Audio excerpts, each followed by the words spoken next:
എന്നെ അയച്ചവന്റെ ഇഷ്ടം ചെയ്യുകയും അവന്റെ പ്രവൃത്തി പൂർത്തീകരിക്കുകയും ചെയ്യുന്നതാണ് എന്റെ ആഹാരം എന്ന് പറയുന്നത്. കേവലം ഭൗതികമായ ആഹാരത്തെക്കുറിച്ചല്ല കർത്താവ് പറഞ്ഞതെന്ന് ഈ വചനത്തിൽ തന്നെ വ്യക്തമാണ്.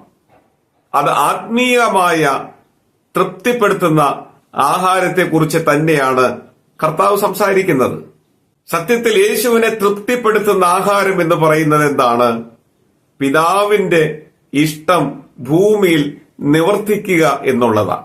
മറ്റൊരർത്ഥത്തിൽ ദൈവത്തോടുള്ള വിശ്വസ്തതയിൽ ദൈവത്തിന്റെ ഇഷ്ടം ഭൂമിയിൽ നിറവേറ്റുന്നതാണ് കർത്താവിന്റെ യഥാർത്ഥ ആഹാരം എന്ന് പറയുന്നത്. ഈ ആഹാരത്തെക്കുറിച്ചാണ് കർത്താവ് ഇവിടെ സംസാരിക്കുന്നത്. ദൈവവിളിയോടുള്ള സ്ഥിരമായ